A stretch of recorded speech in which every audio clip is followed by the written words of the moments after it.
जय श्री राम। जय भोले शंकर। भगवान शिव भगवान श्री राम के अनन्य भक्त हैं। जब भगवान शिव को पता चला कि भगवान राम 22 जनवरी 2024 को अयोध्या में पधार रहे हैं तो शिव भी उनके दर्शन के लिए लालायित हो उठे। सोमवार और 22 जनवरी का अद्भुत संयोग है। इसी उपलक्ष्य में हम भगवान राम और भगवान शिव की यह प्रेम की अद्भुत कथा आपके लिए लेकर आए हैं। कथा को पूरा सुने और आनंद का अनुभव करें। भगवान शिव भगवान राम के अनन्य भक्त हैं, सब जानते हैं। वह दिन रात भगवान श्री राम के पावन नाम का स्मरण करते रहते हैं और उसी नाम के बल पर काशी में मरने वाले जीवों को मुक्ति का उपदेश दिया करते हैं। जब उन्होंने सुना कि उनके इष्ट देव श्री राम का अवतार अयोध्या में हो गया है, तब उनके हृदय में भगवान श्री राम के दर्शन की लालसा अत्यंत ही बलवती हो गई। जब वह सोचने लगे कि भगवान के दर्शन अब मैं किस तरह से करूं, अंत में उन्होंने एक उपाय सोचा। उन्होंने भगवान श्री राम के अनन्य भक्त काकभुसुंडी को बुलाया और उन्हें साथ में लेकर आंखों में प्रभु के दर्शन की लालसा लेकर अयोध्या के लिए चल पड़े। वह स्वयं एक ज्योतिषी के रूप में थे और काकभुसुंडी जी को उन्होंने अपना शिष्य बना लिया। शिष्य बनकर काकभुसुंडी जी उनके पीछे पीछे चले। इस प्रकार देवादिदेव महादेव शिव और परम भगवत काकभुसुंडी गुरु शिष्य के रूप में अयोध्या में पहुंच गए।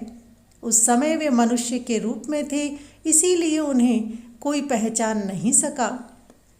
बहुत देर तक इधर उधर अयोध्या की गलियों में घूमते रहे, परंतु भगवान राम के दर्शन उन्हें नहीं हो पाए। तब भगवान शिव एक जगह बैठ गए।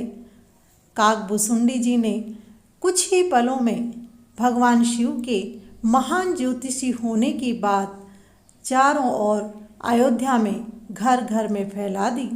महान ज्योतिषी के अयोध्या आने की बात सुनकर अयोध्या के लोग सभी मिलकर ज्योतिष के पास आने लगे। भगवान शंकर ने उन्हें हर प्रकार से संतुष्ट करके भेजना शुरू किया। भला त्रिकालदर्शी भगवान शिव से किसी के भूत भविष्य और वर्तमान की बातें कैसे छिपी रह सकती थी।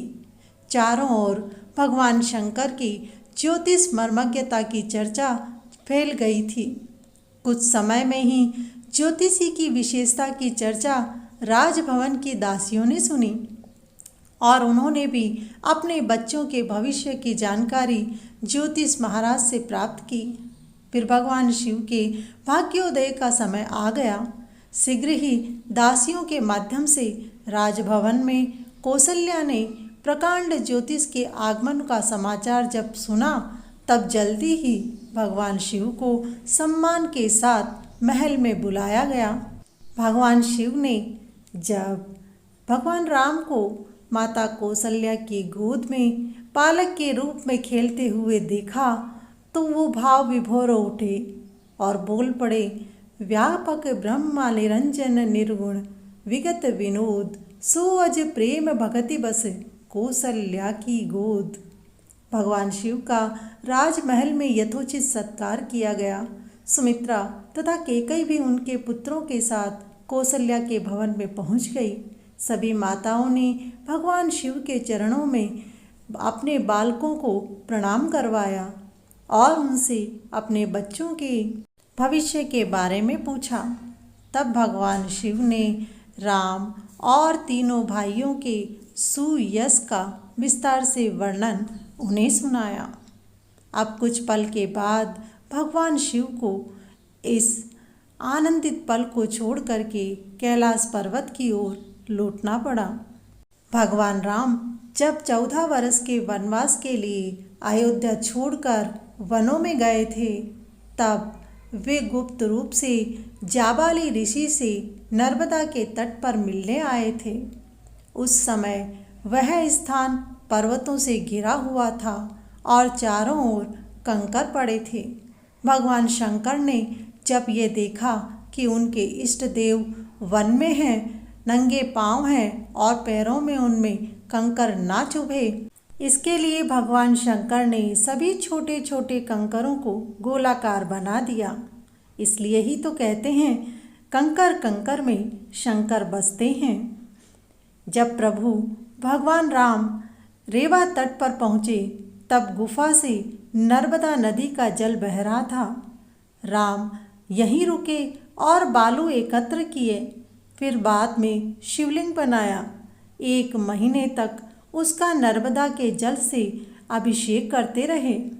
आखिरी दिन लिंग के स्थान पर भगवान शिव स्वयं विराजमान हो गए और भगवान राम और शंकर का मिलन हुआ।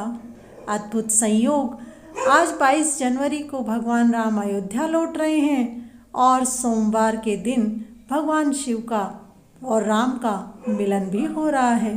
बोलो सिया रामचंद्र भगवान की जय। बोलो देवों के देव महादेव की जय।